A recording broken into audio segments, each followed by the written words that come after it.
எடப்பாடி பழனிசாமி மூலம் தமிழ்நாட்டிற்குள் வர பாஜக முயற்சிப்பதாக திமுக துணை பொதுச் செயலாளரும் நீலகிரி எம்பியுமான ராசா தெரிவித்துள்ளார். குன்னூர் சட்டமன்ற தொகுதியில் திமுக சார்பில் KM ராஜு போட்டியிடுகிறார். இதற்காக குன்னூர் சட்டமன்ற தொகுதி முழுவதும் தீவிரமாக வாக்கு சேகரிப்பில் ஈடுபட்டு வருகிறார்.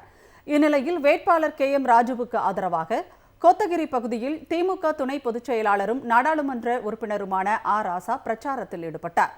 அப்போது பேசிய அவர், இந்த தேர்தல் தமிழ்நாட்டிற்கும் டெல்லிக்கும் இடையேயான தேர்தல் என்றார். தொடர்ந்து பேசிய நீலகிரி MP ராசா, எடப்பாடி பழனிசாமி மூலம் தமிழ்நாட்டிற்குள் வர பாஜக முயற்சிப்பதாக குற்றம் சாட்டினார். எடப்பாடி பழனிசாமி மூலம் தமிழ்நாட்டிற்குள் வர பாஜக முயற்சிப்பதாக திமுக துணை பொதுச் செயலாளரும் நீலகிரி எம்பியுமான ராசா தெரிவித்துள்ளார். குன்னூர் சட்டமன்ற தொகுதியில் திமுக சார்பில் KM ராஜு போட்டியிடுகிறார்.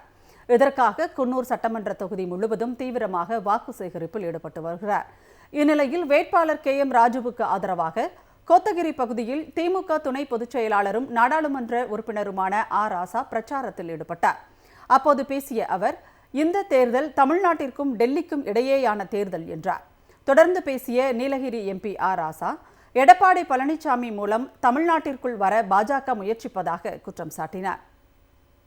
எடப்பாடி பழனிசாமி மூலம் தமிழ்நாட்டிற்குள் வர பாஜக முயற்சிப்பதாக திமுக துணை பொதுச் செயலாளரும் நீலகிரி எம்பியுமான ராசா தெரிவித்துள்ளார்.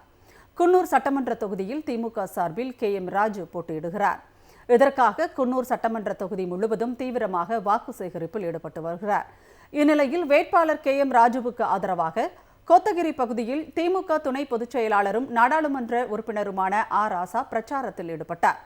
அப்போது பேசிய அவர், இந்த தேர்தல் தமிழ்நாட்டிற்கும் டெல்லிக்கும் இடையேயான தேர்தல் என்றார்.